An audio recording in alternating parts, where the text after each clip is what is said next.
Assalamualaikum warahmatullahi wabarakatuh.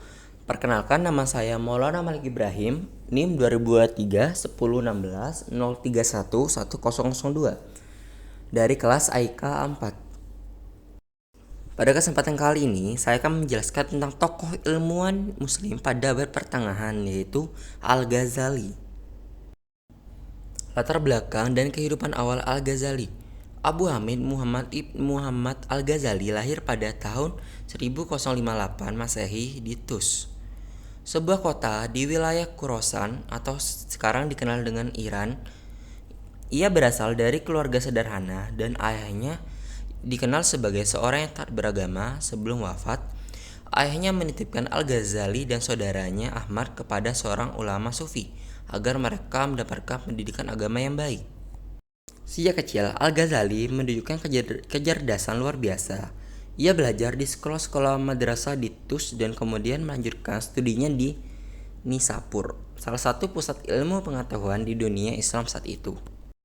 Di sana, ia berguru kepada Imam Al-Juwaini atau Imam Al-Haramain, seorang ahli teologi atau kalam dan hukum Islam yang berpengaruh.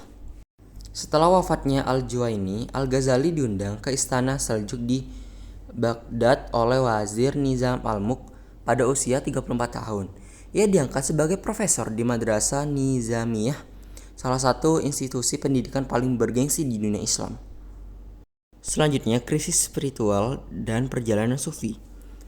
Meskipun mencapai kesuksesan akademik dan sosial yang besar, Al-Ghazali mengalami krisis spiritual. Ia mulai meragukan keyakinan rasionalis yang diajarkan dalam filsafat dan teologi.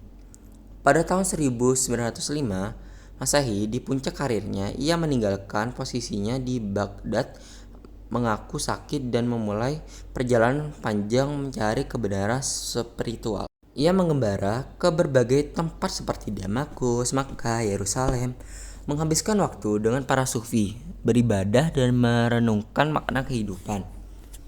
Perjalanan ini membuatnya semakin dekat dengan tasawuf, yang akhirnya menjadi pusat pemikirannya. Setelah lebih dari 1 dekade mengembara, ia kembali ke Tus dan mendirikan pusat pendidikan kecil untuk mengajarkan Islam dalam perspektif yang mendalam.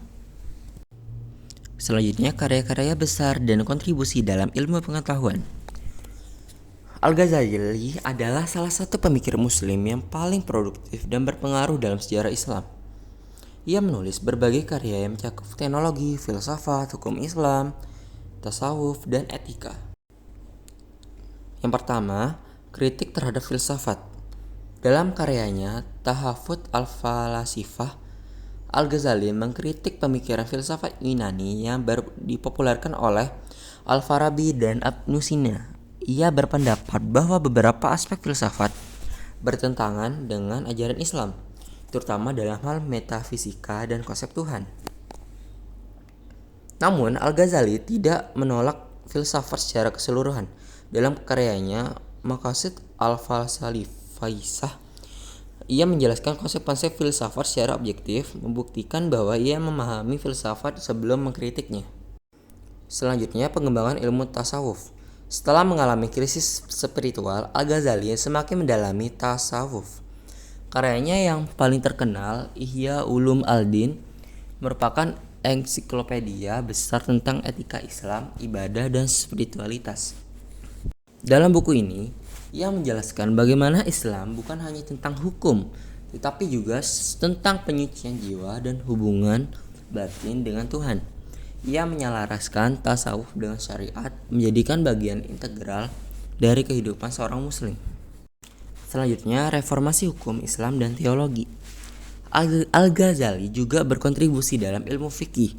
Ia menulis Al-Mustasfa min al-Usul, salah satu kitab paling penting dalam usul fikih.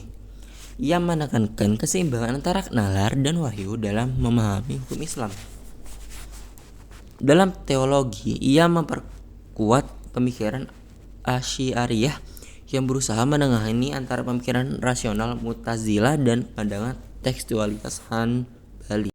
Dan yang terakhir, pengaruh dan warisan. Al-Ghazali memiliki pengaruh besar dalam dunia Islam dan Barat.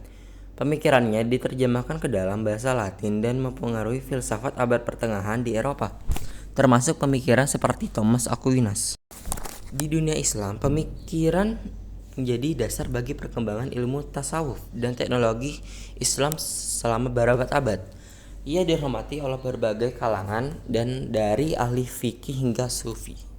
Selanjutnya, wafat dan warisan yang abadi. Al-Ghazali meninggal pada tahun 1111 Masehi di kampung halamannya yaitu di Tus.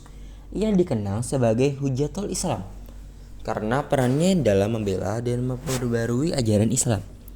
Pemikiran tetap relevan hingga saat ini, menjadi inspirasi bagi mereka yang mencari keseimbangan antara ilmu, iman, dan spiritualitas dalam kehidupan. Sekian dari saya. Wassalamualaikum warahmatullahi wabarakatuh.